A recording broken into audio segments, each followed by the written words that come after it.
Hey there, and welcome back to another episode of Podcasting for Educators. I am so excited to introduce today's guest to you, Naomi Meredith. Naomi is a former classroom teacher turned current K-5 STEM teacher and coach in Colorado.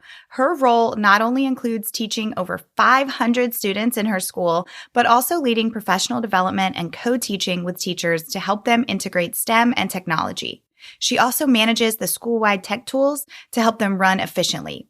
She loves inspiring her students further by hosting after-school clubs and collaborating on district-wide STEM events. With over a decade of experience, along with a Master's of Education in STEM Leadership and STEM Certificate, she helps teachers in her school and worldwide to navigate the best practices, strategies, and tools out there. Naomi is a student in my online course, the Podcasting for Educators Prep School, and she launched her podcast, The Elementary STEM Coach, this past July. So she's here to tell us all about how things are going for her so far. One of my favorite parts about Naomi's story was the insane response that she got from her audience when she announced that she was starting a podcast. It became very clear very quickly that this was a really needed resource in the STEM community. Naomi shares how she's kept the momentum going with her show, how she incorporates her YouTube channel into her podcast, her experience with hiring a podcast manager, balancing podcasting with being in the classroom, and more. It was my very first time chatting with Naomi face-to-face, and honestly, it felt like talking to a friend that I've known for years. So I know you're going to love her too. Let's go ahead and get started. Your podcast is a powerful tool that serves your audience and your business. But how do you manage it all, bring in new listeners, and convert those listeners into customers? That's what this show is all about. Welcome to Podcasting for Educators. I'm Sarah Whitaker, classroom teacher turned podcast manager, and I'm here to help you get the most out of your show, all while making an impact on other educators. Hello, Naomi. How are you? Welcome to the podcast, and thank you for being here, especially after a long day at school. Thank you so much for having me. I was so excited that you asked me to be on your podcast. I was like, no way. Like, I get to actually talk to you. I've listened to your podcast. I binged it when I found it. And so I'm actually talking to you in person, which is so surreal to me. Oh my gosh, I love you. I feel the same way about you. You are in the prep school. We talk on Instagram, and it's just so fun to be able to actually connect virtually and like see your face and talk in real time. Yeah. I always love to know, do you remember how you first found my podcast? I do know. You were on the School of Sellers podcast, and I also binge hers. And then I really liked the sound of your voice.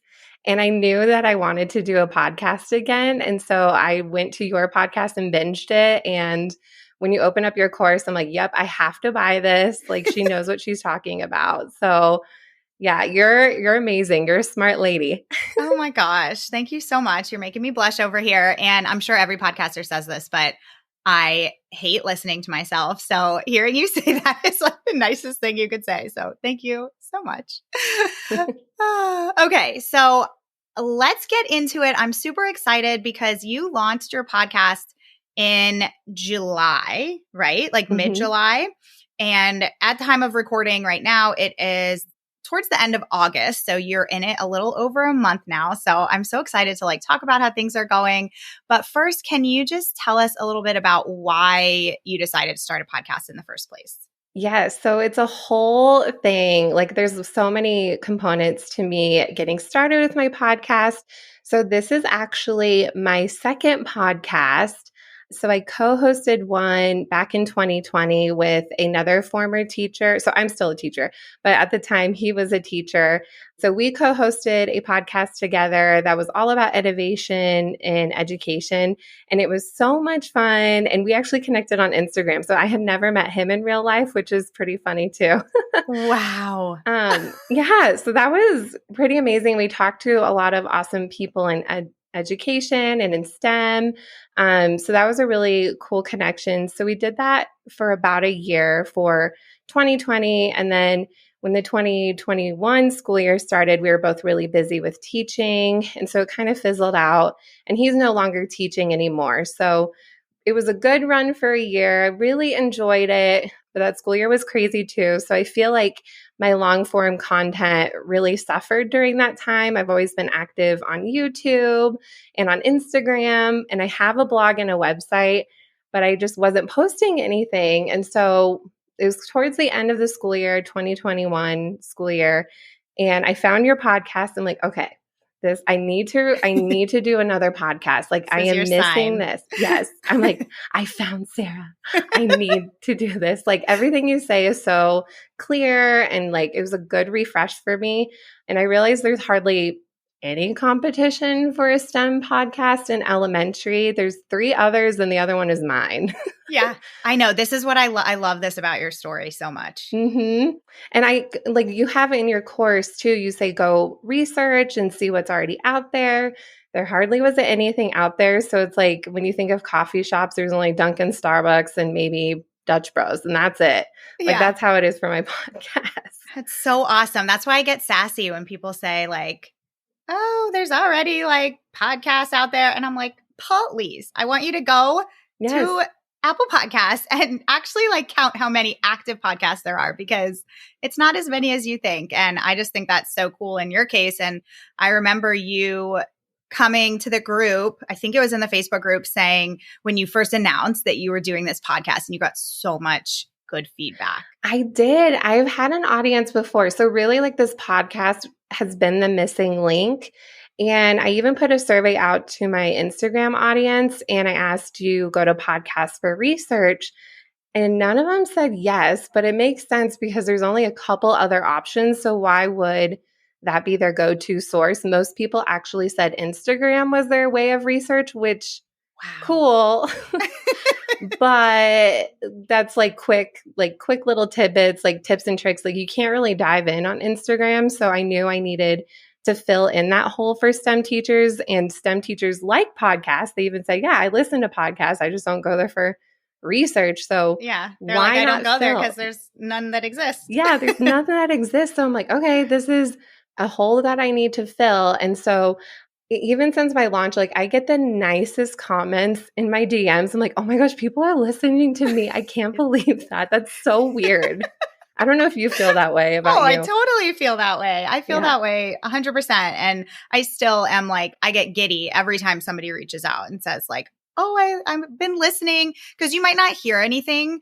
Like, and somebody might be listening to every single episode, and then they finally reach out to you and they're like, I've binged every episode. I'm like, oh my gosh, this is the best feeling ever. I was that creeper. I love it. Please creep. Yeah, it's been really, I knew it was needed, this because teachers are busy. Yeah. All teachers are busy no matter what you teach. And a podcast is just so perfect to deliver that information when people are on the go, and that they can count on you every week and you're there with them and they get to know you. It's just it's actually a lot of fun. And I know all the other guests say that it's so much fun to podcast. Isn't it? It's so much fun. And there's like different levels of fun that come with it. Like it's fun to sit down and record. I think you haven't. Oh no, you did do your first guest interview for yours. So now you know how fun guest interviews are, right? Well, I did guest on my other one, but I haven't done it for this one. Oh, you haven't done it for this one yet? No, okay. It's coming soon. It's coming soon. You said you're prepping for it, I think is what you said, that was like one of the things you wanted to do. Well, as you can see now, it's so fun. You're going to love it. And then when your episode actually goes live and it airs, that's like another level of excitement. Oh yeah. And I love it too. It's different than Instagram because you're like, people engage on Instagram, they like things, but it's just has a 24-hour shelf life of that. And so with podcasts, people actually go back and listen to them. Like people like to do that. So all your content is always there, especially how you have your show notes on your blog, which you suggest. And I love the way you explain show notes and how to get that organized. And so more people are going to my website, and it's like a whole funnel in itself, where Instagram doesn't always do that. Like it's just more of finding me, and maybe they find out I do a podcast, but it's just a whole other level to your teacher business.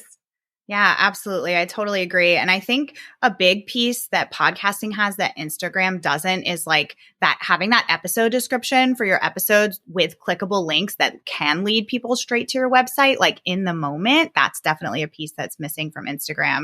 Mm-hmm. So I'm so glad that you're seeing all of that. And I have to brag on you because you guys, Naomi's had her podcast for 1 month and she's already hit the 2K download mark. Like that is crazy. I That's didn't even so know. awesome. I didn't even know. My podcast manager, she voiced me, messaged me. She's like, "Hey, have you checked your numbers?" I'm all, "No." And she's like, "You have 20 or 2,000 plus downloads. Like you should do a giveaway. You should celebrate this. This is really exciting for how new your podcast is." It's just like, I don't know, like, you're helping people, but then when you see actual numbers, you're like, whoa, I'm helping a lot of people. That's a lot of people listening to me. Yeah. And quickly. And like this also proves, I mean, you have, and obviously because it's what you do, but like you've got a specific niche that you're speaking to. And clearly there was a need there and you're filling that gap. And I just think it's so awesome that you're able to support so many teachers in this way. And I'm sure you also, do you have a mix of both like full-time STEM teachers and then also classroom teachers who are listening, who are incorporating STEM into their classroom? Yeah, that's exactly who my audience is. My primary audience is definitely STEM teachers who are getting started in the elementary space, which is exactly who I was 5 years ago. I came being a classroom teacher for 6 years. I was interested in STEM. I was gifted a brand new room with zero curriculum and no support. So I just had a lot of excitement for it. Now I have a master's degree in STEM. So my target audience is, someone who was me 5 years ago. I'm here to help you. I didn't have anyone to help me, but I want to be that person for you. And then, classroom teachers who are interested in STEM, or maybe teachers who are in the classroom and maybe that's the path they would like to go on. It's so new with elementary STEM. You hear STEM, it's a buzzword, but really the support and resources out there aren't there. No. It's really new. There's a ton of robots, building supplies, but when it comes to actual research, podcast, obviously, people to follow, it's just really limited. So there's definitely a lot of work to be had when it comes to STEM education in the elementary space.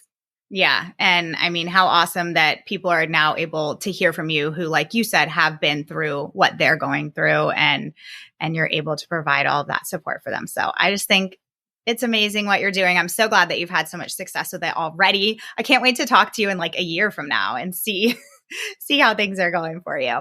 So tell us a little bit about the actual launch for you. How did things go? What are some things that you've learned along the way so far? So I feel like compared to my other podcast, it was so much fun and I learned a lot. But with this one, the way you lined up how to do a launch within your course made it so easy. I loved all of your templates that you could share in social media and your email list. So I have a pretty good email list. So I was prepping them for that. I did create a trailer, which you mentioned, creating a trailer so you can get it pushed out to all the podcasting platforms. So I did that. Okay, I have to tell you this story. I don't know if you know this story. So tell me. This is part of the launch. So I bought all the stuff that you suggested. I bought the microphones, the headphones, everything. I got everything. And then I recorded my trailer, which I did it in 2 takes, which I was so proud of myself. Impressive. That's very impressive. Like, this is good. This is good enough. Yes. So I recorded it. I put it out in all the little platforms. And then I went to a conference. So my goal was to get the trailer out. So when I was at the conference, I said, "Hey, everyone, I have a podcast coming out." And so I was telling people about it there. So it was really motivating. Like, I actually have to record episodes now. Yes. Yes. So smart. But when I was there, I put my name in for a giveaway and I didn't know what the giveaway was. And I won a podcasting microphone. Yes. Okay. I remember this. And it's like the coolest looking microphone I've ever seen. It's so cool. I'm not going to move it because it might mess up the sound, but it's called a Bumblebee. Yeah. And I love it. And so I returned everything else that I bought. Yeah. Yeah. But I like, this is meant to be. I'm meant to have a podcast. Seriously, what a sign. You'll have to send me a picture of it. Actually, I think I had asked you for a picture a while ago. Maybe I still have it and I'll put it in the show notes for people because it's so cool looking. It's really cool. Yeah. So I had the trailer. So I did that and then came back from the conference and recorded the 3 episodes to have that ready to go for my launch. And originally I was planning 1 episode a week, but as I was recording, everything was coming out a lot shorter. And I like how on your podcast, you have 2 short ones a week, unless it's a guest interview. So Yeah. I tried that because there's so many things for back to school when it comes to STEM education. And I have so many ideas. I'm not lacking for ideas. That's Yeah. part of the issue too. So then I recorded the other podcast, like other short ones afterwards, and just kept pumping it up on Instagram and sharing with my email list. And people were at a giveaway for that. And people wrote the nicest things for my reviews on Apple Podcasts. So just really hyping it up and getting my current audience excited about it. And just those loyal followers was just, it was like the podcast was the missing piece in my business. Like it's just like filled this whole, like everything's rounded now. Everything makes sense. So it's just been really neat just adding that in, and it's been going from there since the launch. That's so awesome. And that's a smart thing to do, especially like in the beginning when you first launch, if you have the bandwidth for it and you're able to do more than 1 episode a week, because it really does like help keep that momentum up in the beginning. And then you can always go to 1 episode a week and switch it up however you want. But that's a smart way to get started for sure to hook people in. All right, podcasters, you know how many details come with producing just a single episode, and using the right tools is the key to creating high quality episodes in the most efficient way possible. One of my absolute favorite tools I use is Zencastr. I have tried so many different platforms for recording my guest interviews, and Zencastr is the one I've stuck with for so many reasons. It always gives me the highest quality audio because there is nothing worse than recording an episode that you can't use because of bad quality. It's so easy for you and your guests, even the not so tech savvy ones. All they have to do is click a link and we start recording. Boom, done. Plus, the video is crystal clear, so you can repurpose your solo and your guest episodes on social media and on YouTube. Oh, and it gives you a transcript of your episodes. You can go to zencastr.com/pricing and use my code EDUCATORS. You'll get 30% off your first 3 months of Zencastr Professional. I want you to have the same easy experiences I do for all of my podcasting and content needs. It's time to share your story. So go to zencastr.com/pricing. That's zencastr.com/pricing and use my code EDUCATORS for 30% off. That's EDUCATORS, all lowercase letters. The link will also be in the show notes.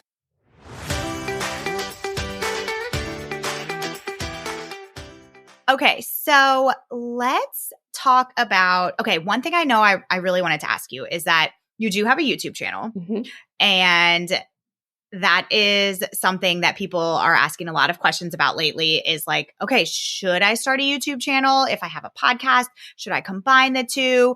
Like, how do I get these two platforms to work together? So tell us how long you've had your YouTube channel and if you are like combining it with your podcast content in any way. Yeah. So I feel like all this, I'm like, oh, this happened.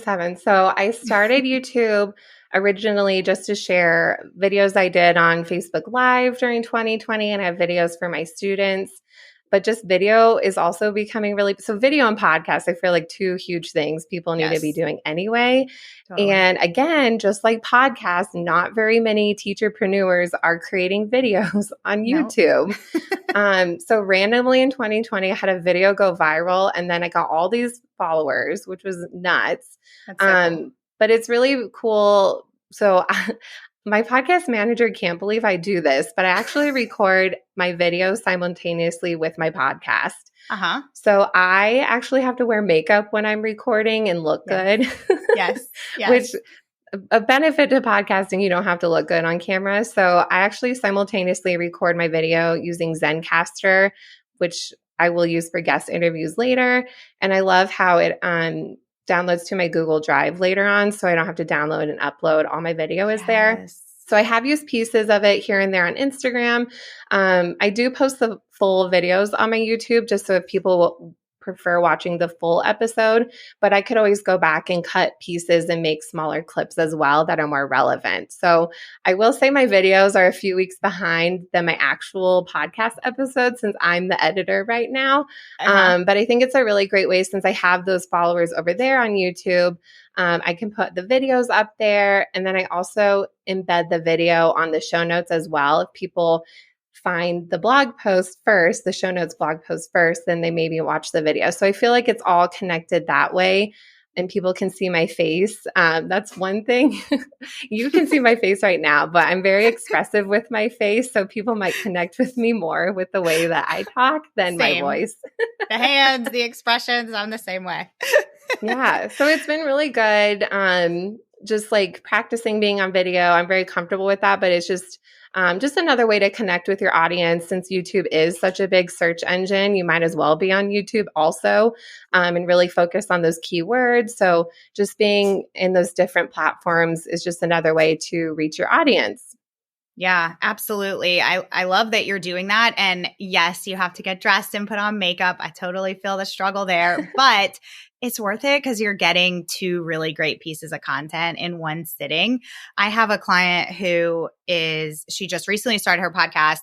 She does the same thing as you. She records on Zencaster with video, and she hasn't yet started putting it on YouTube, but she has all those videos to save for when she's ready.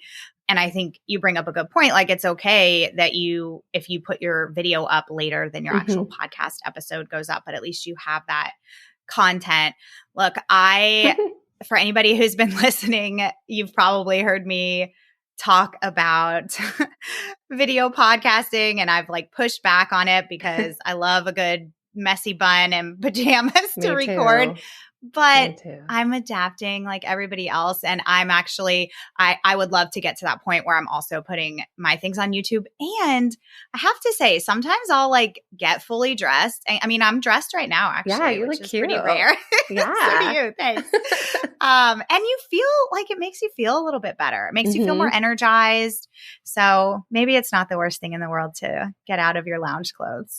It's not the worst, but a little bit. But it's not the best. It's not the best. No, it's good.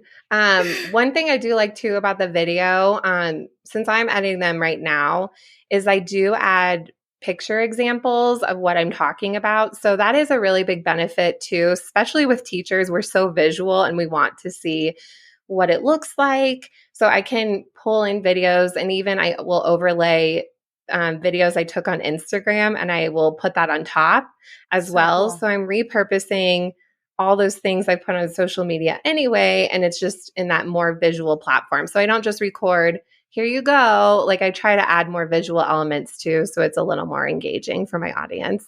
Yeah, that's awesome. What do you use to edit your videos? I use iMovie for the editing, and then Canva has little video templates. So I'll create like little slides with videos that are moving, and then I'll download those and overlay them on top of my iMovie. Oh my gosh, that sounds very cool, but very complicated. It is. Is it time consuming? I'm really fast at editing only because I do our school-wide news. So we do daily news at my school that's pre-recorded 5 days out. So hence I like saw a video. bloopers video about that on your Instagram. Oh yeah. Yep. I'm on the news all the time. It's mainly for kids, but so I'm very comfortable with video, and I'm really, really fast at editing, but I'm also feel like my editing with audio is not very fast. So you got to pick and choose your talents. Yeah, absolutely. Absolutely. I need to like book a one-on-one session with you so you can teach me how to video edit. I can't believe I'm even saying that. I have always said I don't even want to learn how to video edit, but I kind of do. You'll be good at it. It's so similar to audio. You do look at the audio at the bottom. Okay. So I think you'll be very fast at it. Maybe I need to try it out. I think it's cool. And I think it's such a great visual, and it's so smart to put it in your show notes, because embedding that YouTube video on your show notes is also just really going to boost your SEO as well. So I think it's awesome. I'm definitely I will link to your show notes in my show notes so that anybody who's listening can go check out an example, because I just think they look so good. Good, thanks. Love me some Canva. Makes me look good. Oh my gosh. Canva is the best. I mean, I literally use it every single day. So I don't know what I would do without it. Oh, I cheer for it. When I see commercials on TV, I'm like, oh, I love Canva. But when I see the Microsoft Teams commercial, I'm like, I hate them. Like, Oh, I am not a Microsoft fan. But I'm like, Teams. Canva, No. yeah, I love, like, Yay. replay the commercial. I love them. I know them. I know them. I always ask my like non-business friends because sometimes they'll want to like create little invitations for their kids or anything. I'm like, oh, well, just do it on Canva. And they're like, what are you talking about? What is Yeah. Canva? Yeah. They're like, what? How do you not know what Canva is? I It's the know. best. It makes, like, it does so much. I know. We need to spread the news. Yeah. I create my daughter's birthday invitations on there all the time. So, Oh, that's a good idea. or not all the time, but once a year. Yeah. For the past all the few birthdays. years. Every month we celebrate All the her. And she's 5. Oh my gosh. Okay. So tell us, because now you're back in school. You had summer, you started your podcast over the summer, but now you are back on school schedule. So how are things going in terms of being able to manage everything? And you can also tell us, I know you've now hired a podcast manager, which is so awesome. I'd love to hear about that as well. But even just in terms of like recording and then of course the video editing and everything, how is that going for you? Well, obviously, if anyone can't tell, I'm someone who can't sit still. So I always have something going on. So it's going. No, it's good. I really am glad that I picked the launch time that I did because I know teachers really needed this podcast for back to school. So yes, it was a lot of work beforehand. So I recorded and edited my first 6 episodes by myself. And then you had an episode about the podcast manager group and had a link in your show notes. I'm like, I have to check this out. Like, I need to hire someone if I want to be consistent. And I haven't really hired people before. I had a VA on our last podcast. So not necessarily a podcast manager. Yeah. She wouldn't do any of the editing, but she just uploaded everything for us. But I really wanted someone who's more strategic, who could actually do things on their own without me really telling them what to do. So it was so crazy. Did you get a lot of responses? Yeah, it was crazy. Well, in a good way. Like people are really excited. I got responses right away, which I didn't know what to expect. And then narrowed it down to a few people. I interviewed a few people and then I hired my girl and I'm obsessed about her. She is so nice. She is so sweet. Yes. And then we had a meeting yesterday. I'm like, I hope you still want to work with me because I really like you. And she said yes. So we're in it for we're 6-month contract. So. Oh, good. That's awesome. That's so great. I'm so glad that you found a good fit. Oh, she's so sweet. I'm like, oh, you're so nice. And I tell her, I'm like, you make me look good. Like you do so much. So I highly recommend, especially if you're starting out. I was going on a trip, so it was so beautiful every time. You go in your podcast app, it's all done for you. I know, isn't it amazing? Yes, it's so like amazing. The best feeling. I'm like, oh my gosh, this is so nice. So that really saves a lot of time too, because she's not a teacher. So I record when I can after school. And they are short episodes, so they're 15, 20 minutes, so I can get 1 or 2 done in a day. So I try to batch when I can, but being a busy teacher, you just have to find the time. So that's really helpful. And then she does everything else, which really, really, really helps. I totally recommend if you're on the fence, you need to get started sooner than later because it will open up your capacity to be more creative. Yes, it gives you that mental space. And what often happens is you're really excited in the planning stages of your podcast. You're super excited when you actually launch, but then you realize that you have to keep up with it. And it's a lot. And if you're able to hire somebody, it gives you back so much time because literally you can record, pass it off to them, and then it magically shows up on the podcasting app on the day their episode airs, which is amazing. And if you are interested in hiring, the link that Naomi is talking about is hireapodcastmanager.com. It's super easy. If you've ever heard Lauren Wrighton, she's done a few episodes on the podcasts. She teaches podcast managers how to be podcast managers, and I help support that group. So I'm always the one that sees the job ops go through. And so I posted yours and I commented. I was like, Naomi's awesome, guys. Aww. Good luck. So I'm not surprised that you got it. That's what my girl said. And I really liked her. What really made her stand out for me and made her a good fit for me and my podcast is she has a little bit of experience with education herself. But also she went and listened to my first episodes and she gave me some really good feedback. which I thought was super meaningful, that what she has had said, what she said totally made sense, and that she seemed like she really cared about it and was interested in the long haul for growing with me. So for me, she was just a really great fit, and she's just so kind. And I'm always willing to listen to her feedback. Like, what would you like me to do? How can I be better to make your job helpful? So it's been a really great partnership, and I'm just so grateful for her. And she holds me accountable too. It just helps me stay on top of things to make sure that my episodes come out on time, and then she sends them back and I can listen to them beforehand. So it's been helping me become a better podcaster right from the beginning. Yes, that's awesome. It sounds like you guys are a really good fit. And is it hard for you to like give up any of that control? No, I Good. was so surprised because always had a hard time hiring out things, or just like I always feel like it's more to do. Like, oh, I have to show them this and this. I didn't have to show Yes. her anything. Yes.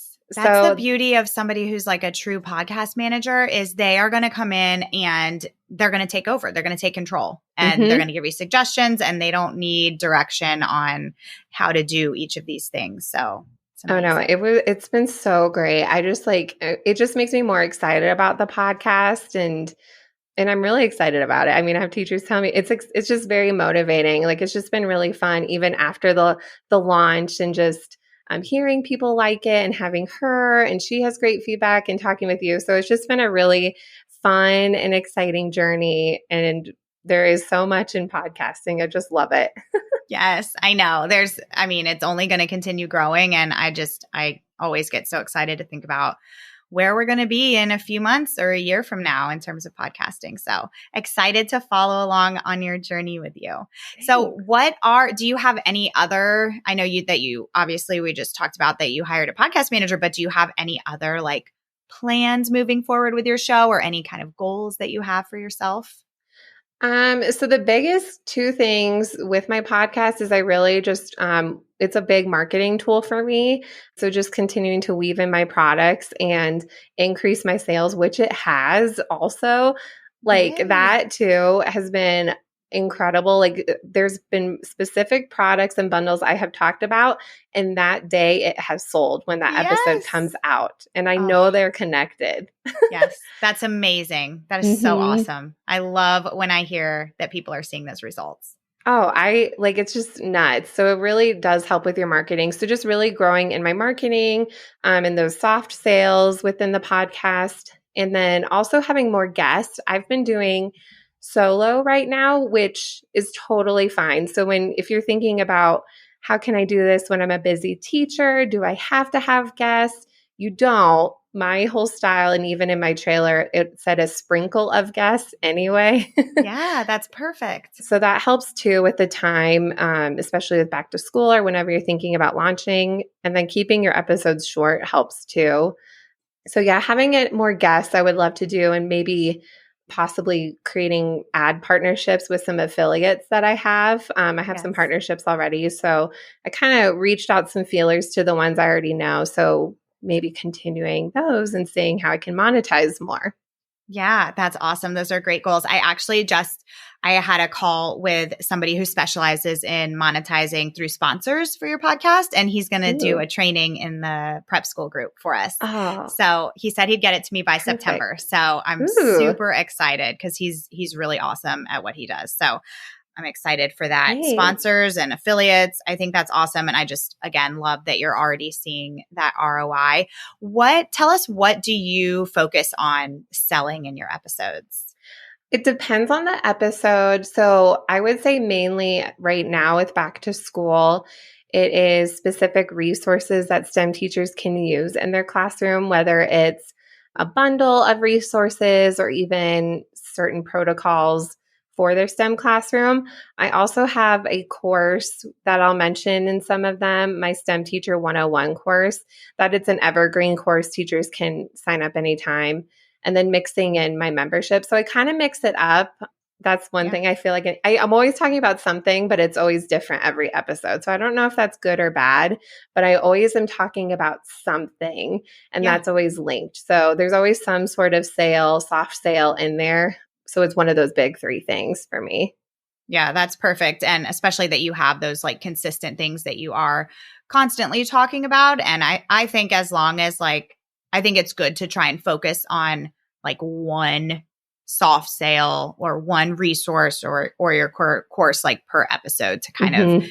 keep people focused and not get distracted with like a ton of different CTAs. So that is awesome. And I wanted to mention, and we've already said this, that you launched during the summertime. And like you said, that is a really great time for teachers to launch their show. Mhm. June, July, I think would be like the best months. And then the other really popular time and time that has worked really well would be January, because Oh, those are just times of the interesting. years that teachers are kind of like, okay, I've had a little break and I'm ready to jump in and to learn. So if you are listening and thinking about starting, I would aim for either the new year or summertime. Mhm. Yeah, Yeah. yeah, that totally makes sense. And even I guess for a podcast refresh, just thinking Mm-hmm. about, oh, it's the new year, you could always like have, oh, I want to try this out in January and Yes. have some new little things coming out for the new year. So that's good to keep in mind. Oh, yeah. Well, I have a podcast episode all about January refresh that I put out last Oh, year. So I'll okay, I link need it to go here. back and But re-listen. yeah, because I'm somebody who like constantly has to change things up. So like, I mean, I haven't even had my podcast for a year and I've already changed my cover art, my intro, my outro. I just like, I don't know. It like makes me feel re-energized. So Wait, you haven't even had it for a year yet? no, it'll Really? October 6th, because I launched on my birthday. So October Oh, 6th will be a year. I know. Isn't oh, that wow. crazy? I feel like you've had it longer. I That's know. amazing. Yeah. Yeah. So I've been doing podcast management for longer than that, but I didn't start my podcast until October. Huh. Yeah. Wow. I Look at know. you. Like you're so good at it. Like if you guys are on the fence, let me tell you, don't be, because Sarah knows what she's talking about. Thank you. Thank you. I'm glad that you are seeing so much success, and most importantly, that you're having fun doing it, because I think it is just such a fun piece that you can add to your business. Totally. All right, Naomi, I have 2 questions for you that I ask my guests, and then we can talk about where people can find you and go check out your stuff. So first is, if you could interview your favorite childhood star just for fun, who would it be? Okay, some people took mine, so I Oh, had yeah. to think of other ones. At first, I wanted it to be the Reading Rainbow guy, Oh my but I've met gosh. him. What? I have met him. Excuse me. Yeah, I have a picture with him. I met him at a conference. That's so cool. Yeah, so I've talked to him for a second. So maybe him. What's that? That's What, I don't know his awesome. name. He's the Reading Is it Rainbow guy. LeVar? Why am I LeVar feeling? Burton, I don't know. I could maybe? be wrong. Burton. Yeah, that sounds right. Guys, I I'm going to think Google this real so. quick. Reading Rainbow host. LeVar Burton. There we Okay. go. Teamwork. I would interview him. And what's funny, you guys, this is so funny. It's all come full circle. I loved the show because I always wanted to like be on video and talk about things. I love it. So here we are. Okay, so you need like a theme song Yeah, that's I like Reading do. Rainbow, but for STEM. Yeah, I could make one up. Work on that. So him for sure, or Bill Nye the Science Guy. And I know Oh, he yeah. has a podcast, so he would probably be really good. I wonder if I could get him actually. Oh my God, you should totally get him. That would be such a good guest. Oh my You have gosh. to do it. I You have to. do it. That'll be my goal Yes. for 2023 to Make try him to a get him. video inviting him on your podcast. That's what you should do. Okay, That would be you guys so heard cool. it here first. Yeah.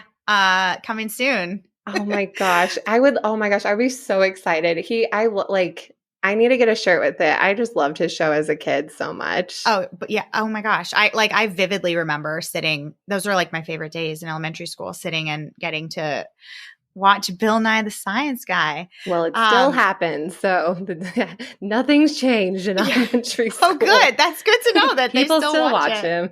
That's awesome. That's awesome. Have you ever heard of the podcast Who's Smarted? No.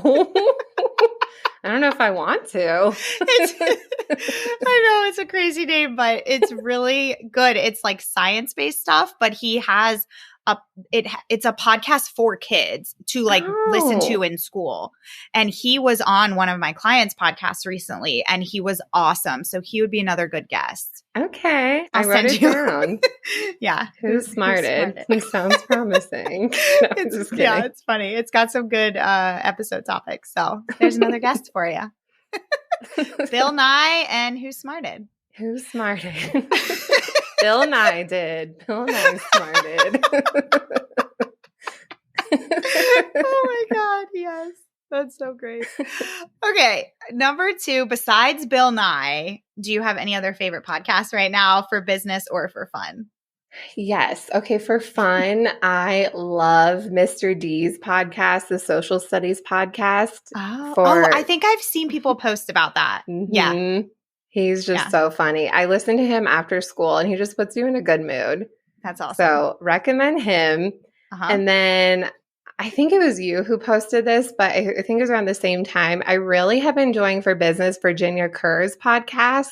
Yes, she is awesome. Love her tips for video and just her, like she's so direct. She's super direct, but I really like her style of the way she talks. Oh, me too. She's great. I love her podcast. Me too. And I mean, I love, if I'm going to a podcast to learn something, that's what I want. I want you to be direct and I want you to tell me what I came here for. And she is very good at that. Yeah. What is her show's just called? I think it's the Virginia Kerr podcast. Yeah, I think this is Virginia Kerr. This is Virginia Kerr. Yeah. And her Instagram is great to follow too. Yeah. She's got so many great video tips. So good one. Those are my top 2 besides yours. I do listen to yours. I'm like, okay, I got yours good. I listened to the week and now I'll move on to Virginia's. And then the afternoons I'll spend time with Mr. D.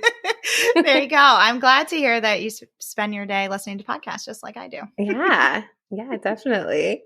All right. Tell us where we can find you online. So you can find me at my website, naomimeredith.com. And then I'm mostly on Instagram at Naomi Meredith _. And then you can check out my YouTube, just search up Naomi Meredith. So literally if you Google my name, Naomi Meredith, you will find me on all the platforms. But those are my top 3 that I spend the most time in. Perfect. Oh, and my podcast. Oh, yeah. Oh my gosh. I have a podcast, guys. My podcast is The Elementary STEM Coach. Yes, perfect. And we'll link to all of those in the show notes. Are your course that you have, is that on your website as well? Yeah, it is. It's STEM Teacher 101. And then my membership, they're all linked at the top, is the Ultimate STEM Resource Library. Awesome. Well, this has seriously been so much fun. I need to, we were talking before we got on here, we need to plan like an in-person trip because I just want to hang out with you in person. Totally. So thank you so much. Get us and then Bill Nye, we'll get him going. We'll Zoom him in. Perfect. That's perfect. It'd be so much fun. I'm holding you accountable. I'm going to do some check-ins in a couple weeks to see if you've reached out to Bill. Maybe like the 50th episode. Yes. He could, because I'm a teacher too, so maybe he would just feel a little bad for me that I'm a teacher. Oh, totally. You definitely need to play that card when you reach out to him for sure. Hey, poor teacher. Yeah. Could you please help me out? I have a podcast. My students would be impressed by me. Yes. Do it. Yeah. I love that idea. All right. I do too. Stay tuned. All right. Thanks so much. Bye. Bye. Thanks so much for listening to today's episode. To keep this conversation going, connect with me on Instagram at Podcasting for Educators. I'm always looking for an excuse to talk about podcasting. If you're looking for support in launching, managing, or growing your podcast, check out my online course, the Podcasting for Educators Prep School, at podcastingforeducators.com/prep school. I'll see you here next time.